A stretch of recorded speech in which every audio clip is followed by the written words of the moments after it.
Hello and welcome back to the Sidescape Gaming Podcast, episode 146. My name is Jake, and I'm your host, and I'm joined, as always, by James St. Charles and Ted Libby. Boys, today we're talking about Xbox. I know we all have been talking a lot about Starfield. I want to get a little Starfield updates. Where is everybody? Because I have a Starfield update. I want to just start right away with this. Ted, where you at? Where are you at? You were playing like 5 minutes ago. I was playing like 5 minutes ago. I am still maybe a little less than halfway through the main story. Okay. And I've kind of given up on everything else to just plug through that main story and get to New Game Plus. Gotcha. Okay. Are you doing that just because you want to see the ending, or you're kind of done with everything else? Like you're kind of burned out? My roommate really wants me to see the ending, and it frustrates him that he's not allowed to talk about it when I'm in the room. Gotcha. So I'm finishing it for him. Yes, that's true. I experienced that, and we both did in person. Yes. James, give me your Starfield update. Where are you at? Final mission. Ooh. Yeah. Wow. Wow. Yeah. You're ready to see the end, obviously. Oh yeah. Did you find yourself like come to a point where you're like, okay, now I'm just ready to streamline this thing? No, I was mainly doing the main story, Okay. but I started like going back and doing all the missions that I didn't originally do, like the Mantis and all that, and those ones. Gotcha. And then there's like a couple that I heard about that I wanted to do, so I went back and did those. But yeah, I'm pretty much done. What were those? Any specific faction for those? Any boss? highlighted quest lines you want to shout out?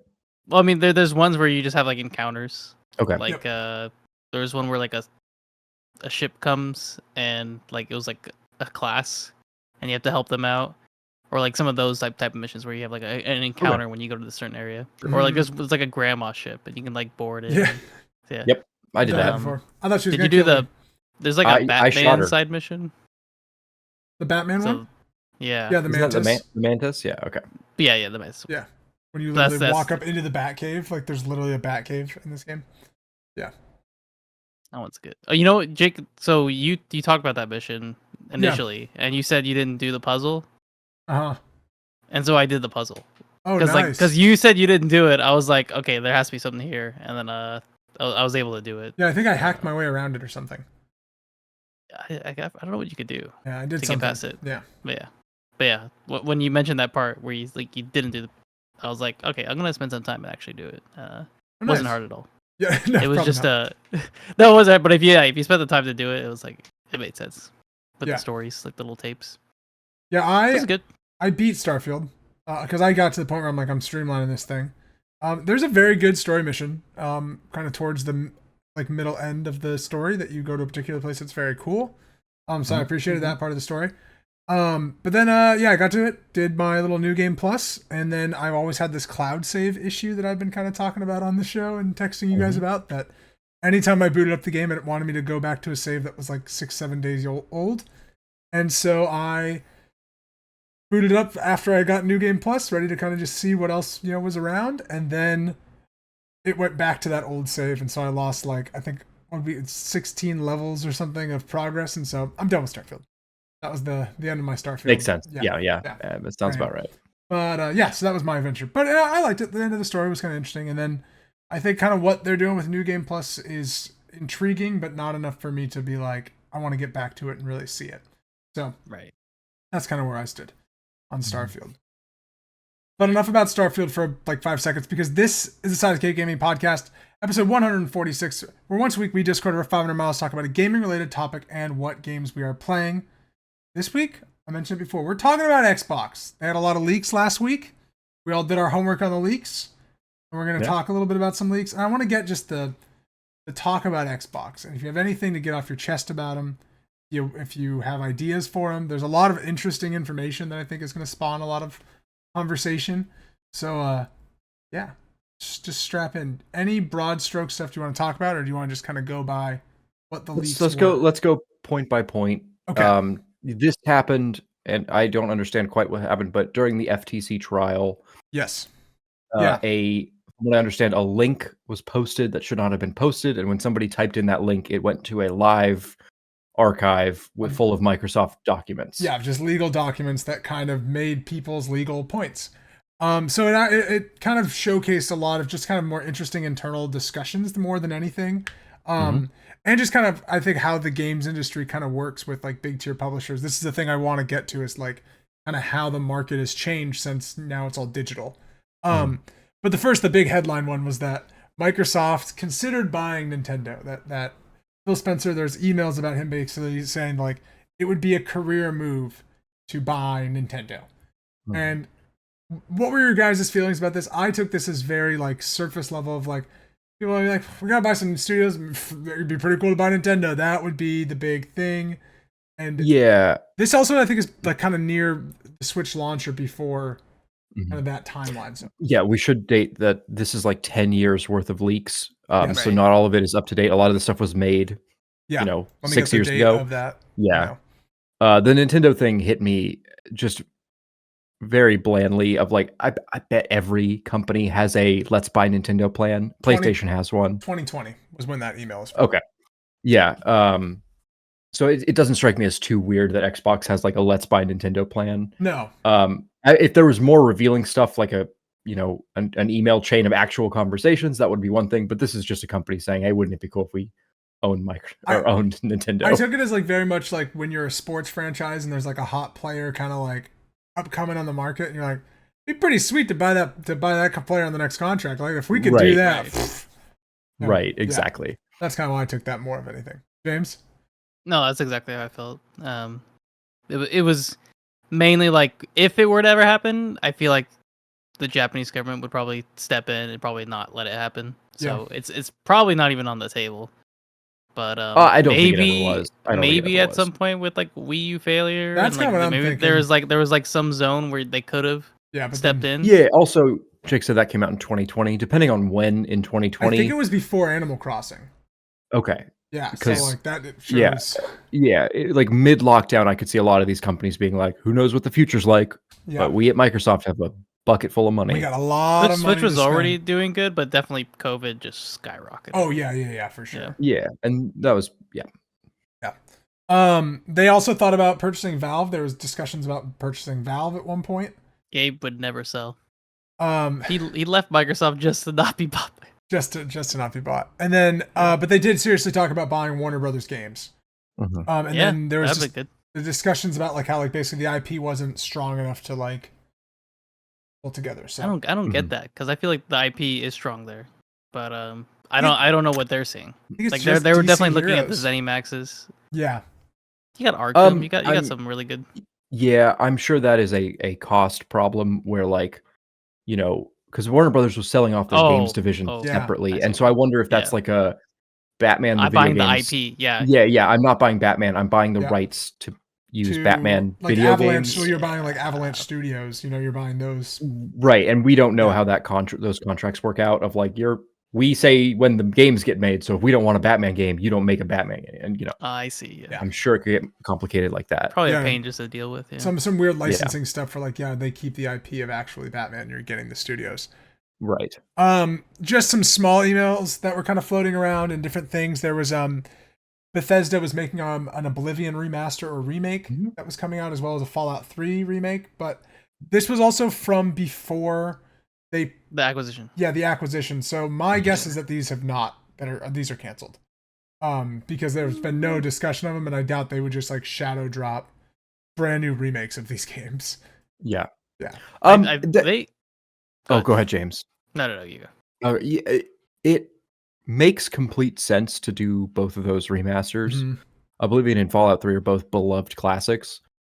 And Game Pass is the place to just go, play, it's play the games from your past, right? It's like, oh, Oblivion's on there, I might as well. Yeah. And so a remake just adds to that Game Pass pot. I think it makes it's a very safe decision. I think it's very safe, but I think it's also like that's not where their resources now are pushing, is like, let's remake old games that are already on Game Pass. Like that wouldn't be a financial thing, I think, for Bethesda or Microsoft. It's like if someone wants to play Oblivion, it's already there. I don't think they put their resource on it. I think that you get like your remake studio on it. Yeah, and I wonder who was even kind of looking at making these games. Well, you look at who's already made some, and you hire them, maybe. True. Blue Point. Yeah. Yeah, they were mentioning that Dishonored 3 was also probably coming. That was in a lot of documents that was being planned to be made. That, yeah, that's so awesome. Very cool. Well, but we don't know if that's still coming. But. Right. That's not where we're at yet. They also, it was interesting. There was a Microsoft very clearly expected a port of Red Dead Redemption 2, basically like a remake up-res for Xbox Series X. And I thought it was really interesting that it was about buying the rights to it for Game Pass. And that was possible. And so there was a little like kind of screenshot from their like internal of how they view things. Mm-hmm. And it was very interesting that it was day and date is like a big thing that comes up with them. That's like where their revenue numbers all come in. So a lot of these references like constantly have D&Ds for everything. So, but there was a expected partnership ask, $5 million a month for Red Dead on there. Hours, $10 million a month. Wildcards, doubtful on PC or handle via account linking. So like they already show like here's like the kind of problems with us getting this game that like would it be even worth it. I just thought that was really interesting that like kind of seeing the internal workings of it all. Yeah, and we got to see a lot of that in these leaks with Game Pass of like it's very what Microsoft is doing is they are making internal projections about how much they think an upcoming game is going to sell, is going to play, is going to be received. Yes. And then they basically come at these people with an offer of like, we'll give you $5 million a month because you're Red Dead 2. And that's kind of how games are getting on Game Pass is based on these projections. And this will segue, I think, Jake, into one of your next topics about Baldur's Gate. Yeah. Yeah, I want to talk about Baldur's Gate. I want to talk a little bit about this too, is because I found all the numbers. They released all these numbers for. Basically, we're going to talk a little later, but Microsoft realized they had a really big problem when Starfield got delayed because they would have no exclusives for like 18 months. Yep. So they were trying to figure out like what could they put on Game Pass. And so there's a list of estimates that they kind of thought would be deals for certain games. So Lego Star Wars, the new one that came out recently, 35 million. Dying Light 2, 50 million. And these all would be coming out day and date with the releases. They'd be like premiere on Game Pass. City Skylines 2, unknown. Red Dead Redemption 2, 5 million per month. So this is all per month. Dragon Ball The Breakers, 20 million per month. Just Dance, 5 million per month. It just goes on and on. Baldur's Gate 3, 5 million. Gotham Knights, 50. Assassin's Creed Mirage, 100 million. Jedi Survivor, 300 million. Yeah. Mortal Kombat 1, 250 million per month. Like, that's crazy. 300 million per month for Jedi Survivor. Mm-hmm. I just thought that was really interesting. That's what EA values their day one purchases at, you know? How many people are fucking buying those games right then? Yeah. Yeah. I just thought that was super interesting. We can talk a little bit about Baldur's Gate. I know. Well, it's really funny to me that they underestimated it so completely. I mean, no, it was justified though because it was going to be a Stadia launch. Like this was going to be a bad type of Rift game. So you think the price came from the shoddy beginning of this game's life as opposed to not realizing its potential when it actually came out? I don't think anyone realized Baldur's Gate's real full potential of what's happening to it. No one did. No one did. I think so. The Baldur's Gate thing I think is really interesting because it actually is not just a problem that they like underestimated this game. Microsoft has a real problem with the fact that I bought an Xbox that pretty soon is no longer going to do the things that it should do that they promised me it was going to do. You can see it right there. My little Series S right there. Mm-hmm. It's not powerful enough to do what the Xbox Series X can do. So Baldur's Gate can't run co-op on it. And so right now they can't release both of them not running co-op. They have to make two separate games, but they have to come out at the same time. So the Xbox Series S version of Baldur's Gate doesn't have co-op. Mm-hmm. But the Series X version does. Yeah, the alternative is that they accidentally gave PlayStation an exclusive, which is the dumbest possible thing. No, I really don't think it is. It really sounds like it's this technical issue that and they didn't give them enough resources to figure out the problem. Yeah. So then that's where their underestimation comes in, is they're like, here's if Baldur's Gate 3 doesn't run co-op on Series S. It's a PC nerd game. Yeah. Now they got an issue. Yeah. I just think that's wild that they like have this kind of this is a problem, like a big problem soon. What do you? Yeah, they're under secondary launch consoles already out of date. Yeah, it's already out of date. Already struggling. And PlayStation just made two consoles, one without a disc drive and one with, that have the same exact power. They don't have to worry about this problem. Yeah, they never compromised for a cheaper option. Yeah, and now you have to think, what did Starfield give up to also have it run on the Series S? Because It must have given up something. Who knows? Because it gave up a lot in general. In general. In general. Yeah, I think that's like a big problem kind of with Xbox right now, that I'm intrigued to see how they respond to it, because already like 3 years ago, your promise you made is already not looking good. Mm-hmm. Speaking of that, Xbox Series X is probably going to go all digital in 2024. There's going to be a new console coming out that I will probably have to buy. It's the one I wanted. It's all digital. So thought that was kind of interesting. Mm-hmm. Different little shape. Yeah, it's going to be circular, which I'm into. Yeah, I'm hoping that they are able to launch whatever consoles are coming out in the future in an economical way, whether it be turn in your Series S, or I know Xbox also has a pretty good payment plan system where it's like you bundle your payment and your Game Pass together, and for like $35 a month you get an Xbox. Yeah, which is pretty cool. Not a bad deal, all things considered. But I am liking their kind of half step forward idea. Obviously, they need it. The Series S is already gone, like out of date. Yeah, worse than falling behind. Yeah. I'm intrigued by the next Xbox. I think this is going to lead into kind of their next system, but it sounds like the cloud stuff is further off than they thought it was going to be. Because we talked about every year, my prediction is that there's going to be an Xbox app on your TV. Yep. And every year there isn't, but there's like beta tests and there's little small steps that kind of come out and they kind of recede back. And I think we can all loosely attest that like the cloud service works. Yeah. I've had it work both in just playing straight up a game on my phone and cloud streaming a game from my Xbox to my computer monitor. They both work fantastic. I'm sure Microsoft has to keep the promise of like, we know X number of hours are going to be played every day, and we need to make sure that all servers are running all the time. Yeah.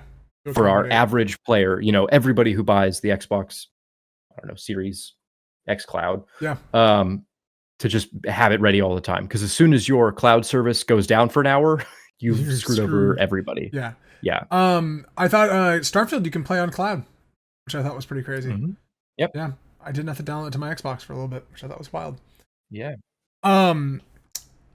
There's also a little fresh new fancy controller coming out, guys. Get ready. Q3 or Q4, it's coming. But yes, that leads into kind of the next Xbox. Kind of, there's a lot of documents on the next Xbox. The main thing is that it will be like a cloud-based system with an internal hard drive. It'll be primarily cloud-based, but you can download games on. I was going to say it'll probably be some kind of hybrid system. Yeah, in 2028 is what they were saying. So there's wow. Yeah, so we're already. Yeah, by then it should be pretty good. That's what I'm thinking. 5 more years, you really work out the kinks in the cloud. Yeah, cloud will be good. Yeah. Okay, I want to talk about. What's your final thoughts on the new Xbox kind of consoles and that kind of? This is going to sound dumb, but I'm really excited for a new controller. I think we need more controller innovation. I think PlayStation 5 has the best one. Did a great thing. And that's what this controller has is haptics. Yeah. Yeah, and they were mentioning it has a lot of motion sensing, so the Xbox will know when it's the controller's in your hands, and so it will automatically turn on. Little quality of life things like that I think are really cool.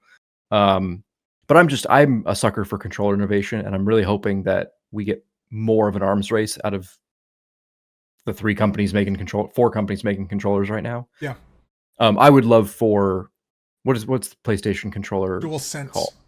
Is that their trademarked? Like that's what the vibrating. Yeah. I would love for something like a DualSense to become an industry standard. Well, and that seems like what this new controller is that Xbox is going to have that the vibration technology. I forget what it's called. What's it called? Not the haptics, because the haptics are the triggers.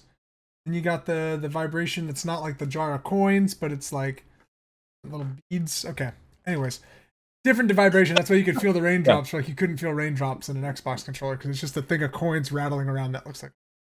Right. Anyways, so that's also going to be in this controller. Did you know that's how the vibrator works? Thing of coins. I did not know that. No. Yeah, okay. I'm going to look it up after the show. Yeah. It spins around. Spins around and knocks stuff around. That's what you feel. Yeah. Weird. Sorry, Ted. What were you going to say? Nothing. I'm just looking up the PS5 DualSense vibration. Yeah. What is that called? And then I want to talk about the weird marketplace of the AAA. And Phil has some crazy comments on it, which I wanted to read through, as well as do Sarah Bond. Get in there. So Sarah Bond is one of the higher ups at Xbox, and she sent this email once they realized that like Xbox and Starfield weren't going to make like 2022. So, okay, from a third-party options perspective, we have done an assessment of our options beyond current plan. For Q2, there are a few impactful day and dates. The best option would be to attempt to go after a higher-performing short-window titles to plus up the holiday period. These titles would include Lego Star Wars, day and date, and they estimate the player count, which I think is really interesting. 180, well, I assume that's a million. And Techland Dying Light, day and date, 180 million across PC and console. Additionally, we could potentially try for a Paradox Skylines 2 closed beta release. We have the day and dates deal signed already. In addition, these options, we are also aiming to launch our Riot partnership during this window, which will be helpful to us on PC. For Q3, the highest possibility cost-effective path is WB Gotham Knights, day and date plus 90 million.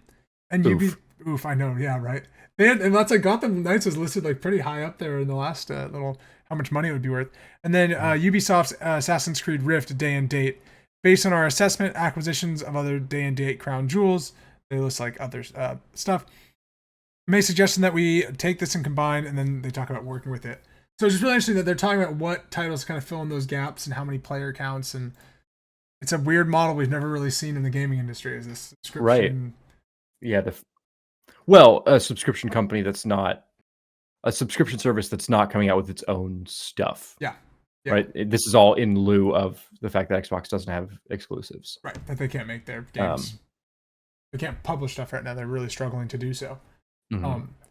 So what I think is interesting is it's also this is kind of dealing right now with like the entertainment landscape as a whole, which we talked about a few weeks ago, which was like why the strikes are happening and how it's getting so expensive to make stuff and not enough people are watching it on the streaming platforms that it's being made for. So not a lot of money is being made. They're trying to basically lessen writing staffs and take away people and basically cut people out of jobs and get other stuff done by, AI assets and everything. So I'm curious with video games AI landscape as well. But okay, this is from Phil Spencer. I think it's really fascinating. It's very long. Bear with me. Okay. Publishers increase their control. The creation of digital storefronts like Steam, Xbox Store, and PlayStation Store eventually democratization access for creators, breaking physical retail's lock on game distribution. AAA publishers were slow to react to this disruption. The AAA publishers did not find a way to leverage the moat that physical retail created in the digital realm in a way that had them continue their dominance of the game marketplace. They have not found a way to effectively cross-promote. They have not found a way to build publisher brands that drive consumer affinity, the way that Disney has in video. They did not create a social. Oh, it's supposed to be not. There's this typo. Not my bad. Okay. They did not create a social platform that would allow them to reach beyond their arrogant IP. Without a lock on the physical distribution of the role, the AAA publisher has changed and become less important in today's industry, which is very true. We're seeing that constantly. That like really there's very few IPs that are driving stuff that aren't like 10 plus years old, which he's going to say in a minute. Over the past 5 years, the AAA publishers have tried to use production scale as their new moat. Very few companies can afford to spend $200 million a year an Activision or Take-Two spend to put a Call of Duty-like title or Red Dead Redemption on the shelf. These AAA publishers have mostly used this production scale to keep their top franchises in the top-selling games each year. The issue these publishers have run into is the same production scale / cost approach hurts their ability to create new IP. The hurdle rate on new IP at these high production levels have led to risk aversion by big publishers on new IP. You've seen AAA publishers using rented IP to try to offset the risk. Star Wars with EA, Spider-Man with Sony, Avatar with Ubi. The same dynamic has obviously played out in Hollywood as well, with Netflix creating more new IP than any of the other movie studios. I think that's really fascinating. Mm-hmm.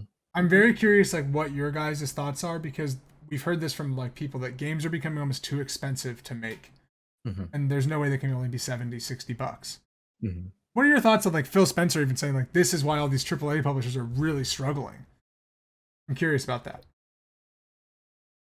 I'm not sure what the model is, but if it turns out to be like a Game Pass-esque type model that publishers will eventually go in on, like there could be like this just studio conglomerate where you pay this price and we'll deliver this game. and you may see more of a subscription move versus a one-time pay.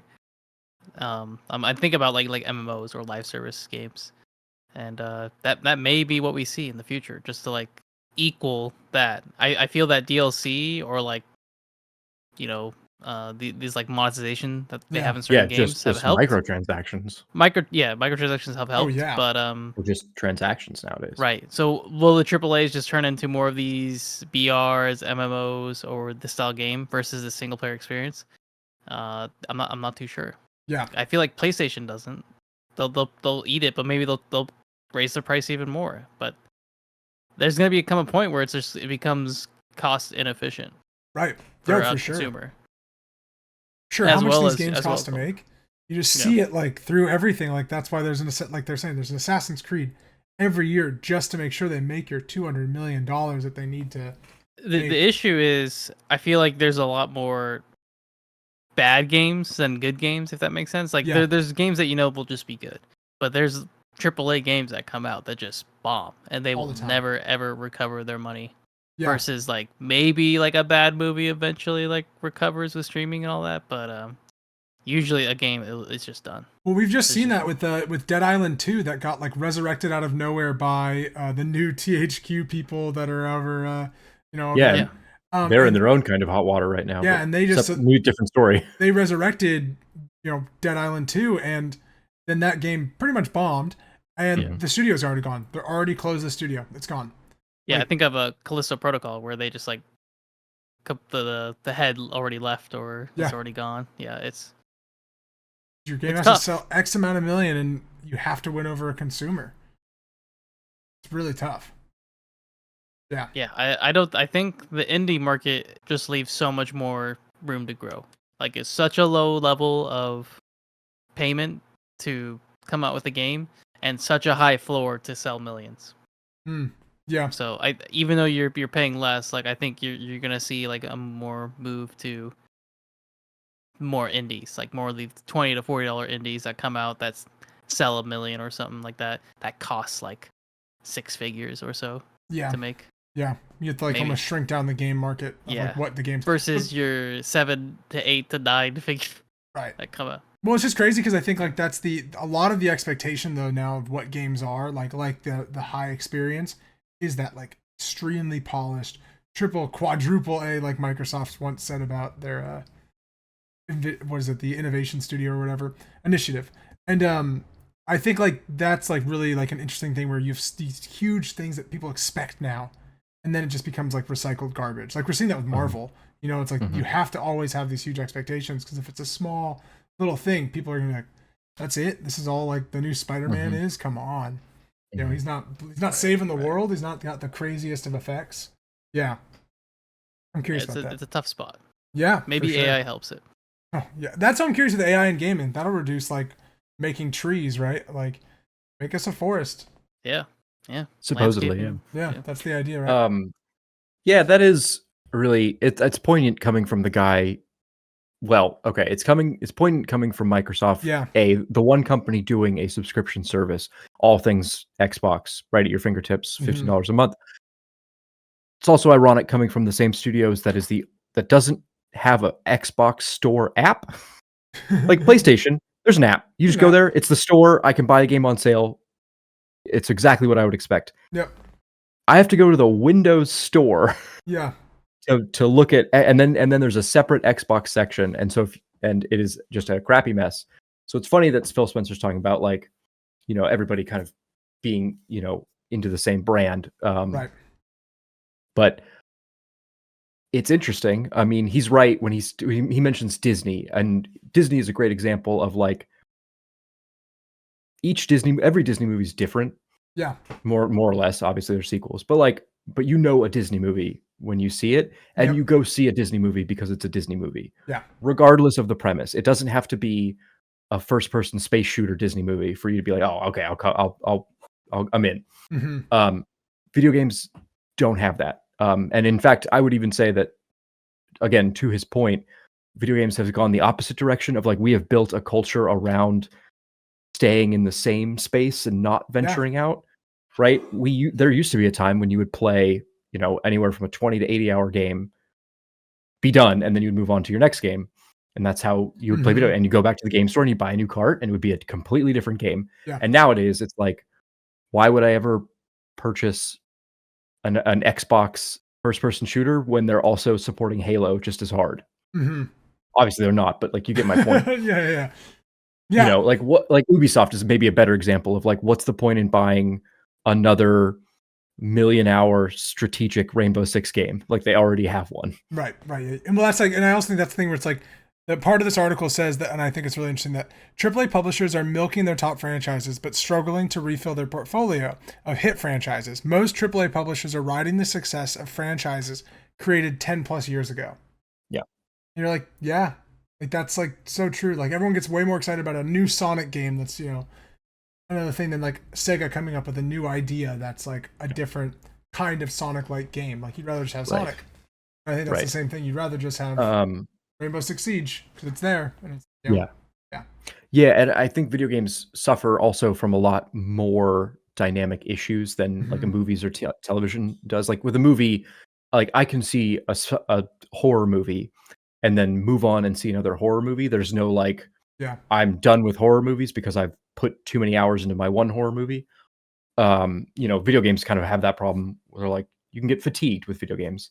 Also, there's a whole world of like Rainbow Siege. Rainbow Siege didn't survive because of its top quality cinematic story, right? It survived because your friend was texting you after work going, you on tonight? Like, let's play. So it is more complicated. And it's really interesting. Like, I feel like his point of saying that, like, the issue with the game marketplace with these AAA publishers is like, they aren't like a trusted brand, like almost like Pixar is. Or like very few like games, or like you go see the new Jordan Peele movie because it's like his creation. We're like, you see that with like PlayStation a little bit. And like Todd Howard is the only other really like game creator that's like put out in the front of his games, you know, like for Starfield, Todd Howard was like, I'm going to take you into the world of Starfield. I'm Todd Howard. Come on with me. And you're like, all right, yeah, sure. Cause you made the other games I love. So I guess I'm doing this, but like, he's like almost a brand that you go out and seek. Bethesda. And I think like there's no other really brand like that. Like Assassin's Creed, you don't go seek out Ubisoft Montreal's new game, you know? It's we have gotten that before. I mean, you would know more about this, but the God of War creator and the Last of Us creator, two PlayStation people. And PlayStation's starting to push people forward. Like when their games come out, they go put like the directors on all the podcasts. Yeah. And also from Japan, you have Hideo Kojima, obviously, where people just play Kojima games for Kojima games. And then you also have that other guy whose name I can't remember. The guy who runs Grasshopper Studios, who does all the weird fucking shit. I don't know. Anyway, few people from Japan were like, I'll go play his game because he's a weirdo, you know. Like a Kojima, for example. But like overall, you're right. You know, you can't trust Xbox to give you what is the promise of a video game, right? I was going to say you can't trust them to like give you a quality product, but like, you know, James could be absolutely right, where we see a world in which Xbox pivots to, you know, shorter time frame, shorter investment, kind of quick hitting experiences where they're like, we're not the company for you to invest 1,000 hours into one game. We're the company where you pay a subscription to always have something new and interesting coming to you. Yeah. And I wonder what those games look like. Yeah. I don't know.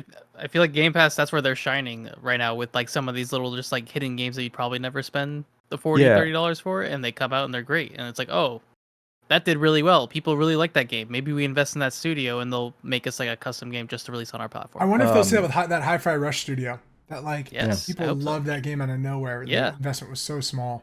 Yeah, Tango Games Works. That's what I think. Like it's such a low entry to have these studios put their games on. If they bomb, who cares? It was a subscription service. Doesn't matter. If it does great. Well, it's not so much who cares. It's just there's less invested. So if you know a fourth of the people played, we still get our money back. Rounding error. We're good. Yeah, but there's so much less risk knowing your revenue's just there. Yeah. Like we've already slotted knowing our memberships here. Yeah. I would hope, and maybe we'll just naturally see this, that we kind of see a pivot away from the forever game, and Microsoft and a PlayStation are both tailored to more like the experience. 8 to 10 hour experiences, right? You're gonna see the opposite. 2-3 hour sessions. That would be an interesting pivot. Yeah, I just you think it's gonna go the other way? Where PlayStation's investing so much now, and like they bought Bungie to like help us make help us make these games that exist forever. You guys did it great. Yeah, and maybe we will see a pivot where PlayStation is no longer doing the shorter cinematic games, and Xbox is. Who knows? God, could you imagine? It's just gonna always flip. War never changes, Ted. The console wars never change. That's the motto for Bungie's Oblivion. No, what's their other game? What's Marathon? It's going to be the tagline for Marathon. Yeah, console war never changes. Never change. That was already a tagline. Yeah, so I just thought that was really interesting. I'm just like kind of fascinated by like kind of where publishers go next, and we're seeing like so many struggles with EA and like Ubisoft with the what is it? Black Sails? Nope, that's the TV show. That's the TV show. What's the boat game? Skull and Bones. Skull and Bones. Skull and Bones. Where's that game? I know. That game. No. I think Ubisoft is Ubisoft needs a, like, in terms of us talking about companies that have really like dug their heels in or only doing what they think will work. They're playing it safe. Ubisoft is like, it's funny because like the company that also has a lot of recent flops is also the one that's playing it the most safe. But you are also seeing this. I mean, Embracer Group, formerly THQ. Yeah, Nordic, they bought. formerly, that's right. They're the company that bought the company that has just been buying smaller and neglected IPs. Yep. Willy nilly. Their CEO wants to put them all in a vault. That's real. They have run into significant funding trouble and it looks like will now start selling off all of those IPs and ultimately potentially going out of business without actually making any games. They just bought a bunch of studios and are now going to be trying to sell them for a profit. Because they've already tried to make like Darksiders 3 and all these brands come back. Yeah. Turns out it's a lot tougher to make a video game than to just buy the IP, buy the developer, the carpet underneath the developer. It's so funny. Oh, we've already seen it with Xbox too. Yeah. Speaking of tying it all back together. James, any final thoughts on these Xbox leaks? How you feeling about Xbox? I think they're pretty strong, especially from what we heard with PlayStation today. Oh yeah, you wanted to talk about this. Jim Ryan. Yeah. He's leaving next year. He's stepping down. Yep. And I'm not familiar with the man that's taken over. He's in Japan. No idea. I'm gonna look up his name because I feel like that's important. How do you feel about Jim Ryan stepping down, James? This was something that struck your heart. Yeah, I think he's actually done a lot of good work for PlayStation, and maybe recently, like I'm not too sure. The sudden change, like I feel like he's just retiring. He's old. Maybe old. He's not that old. He's seen a lot of life. We'll see. Like I'm curious the direction that PlayStation goes, if they shift or if they double down, just continue what they're doing. I feel like if they don't adapt to this Xbox landscape that's emerging, there could be some issues. Nintendo, that does what Nintendo does. They're in their corner. But PlayStation always competes with Xbox, so I'm curious what is happening. This is pure speculation, but I wonder if PlayStation is or feels they are farther behind the curve than they are letting on. Like their revenue obviously is doing fine. Their games are irreverent, but they might be looking at a 10-year pipeline going, we don't have cloud streaming. Our subscription service kind of sucks by comparison. We're going to lose Call of Duty. Yeah, the FTC has just allowed one of our biggest competitors most of our games. Like I wonder, I genuinely wonder if they are more worried about the future than we think they are, and are going to need some quote unquote strong new leadership to kind of push them in a more adventurous direction. We'll see. So it's Hiroki Totoki is who took over for Jim Ryan, who's taking over for Jim Ryan, April 2024. Interesting that, just that Jim Ryan's leaving. I think that just kind of changed stuff a little bit. I know when Herman Hulst took over for director of PlayStation Studios, like the culture didn't change too much, and it kind of just kept doing what it's doing after Shuhei Yoshida. So, it'd be interesting to see what happens with Jim. Yeah, that's I'm curious because Phil's been around for so long. Like it's just PlayStation definitely shuffles more. Yeah, for sure. Than Xbox. I bet right now PlayStation is shitting their pants about the whole Call of Duty thing in like 10. Yeah. Yep. Yeah. I wonder how far out their projections are actually looking. Well, then we know they have 10 years. They have 10 years, I think, locked. Right. From the deal. Written 10 years, I think. Yeah, and it has got to be running through their heads that like in 10 years we won't even need consoles anymore. And like TV. how do you fight that? You know what I mean? TVs. They had Sony TVs. They're fine. It's true, but what if Call of Duty is not available on Sony TVs? Yeah. Then you won't be buying a Sony TV. Right. Then like Sony's like motherfucker. But what if like only Xbox PlayStation partners now? with Korea, and you have Samsung and LG killing the market. Ted, any final thoughts on Xbox? I think I've already said I'm excited for a new controller. I'm hoping we see a kind of a quirky new direction out of them. Yeah. We didn't mention it here in this podcast, but like I'm going to cite Pentiment as being a great example of what Game Pass could be, of just it is a cult classic already. It is not for everyone, but for those few people that like it, they love it. And Yeah. if you know someone who might like Pentiment, it's going to be get it on Game Pass for $15. You can play this really rad, cool little game. And as we have seen time and time again with Ubisoft, with Embracer Group, with everybody, like AAAs are suffering right now. Right. The little company that's making just a progressive game or even just a cutesy, cool idea of a game, doing much better. Mm-hmm. Very true. I hope Xbox pivots in that direction. Me too. I like that idea. I like this whole like the Tango game works. That game surprising everybody on a. I just think there's a chance there. Yeah. Yeah, and so the wacky Japanese director is called Suda51 of Grasshopper Games. What do they make? What would I know? What game would I know that's like, oh, that's his game? So this is a weird cut, but I only know this because we played Resident Evil 4. Do you know the Desert Eagle with a scope on it, with a weird like laser sight, Terminator laser sight? Yes. That's from one of his games called Killer 7. Oh. Okay. They also made Let It Die, that weird like Dark Souls game that I like. Just a lot of we'll talk about this off. A lot of weird, wacky, wacky shit. My point is though, I think if we were to pivot into more of a director based, and I know like video games are made by people, not by a person, but like if we could pivot into like so and so studio where it's like my name is behind, my creative vision's behind this, or even if studios could kind of bulk up a little bit. We've lost a lot of trust recently. Like Blizzard is not just the studio you can trust. Like if there's anybody who had a Disney status, it was Blizzard, and they lost it. They fucked it up. Maybe one could argue Activision did it for them, but they no longer have that status. So if we could get back to, developers you can trust or people behind games that you can trust, I think that would go immensely far. Yeah, I agree. Thank you so much for watching the 146th episode of the Sidescape Gaming Podcast. My name is Jake. That's James. That's Ted. And we will see you next week. Wow.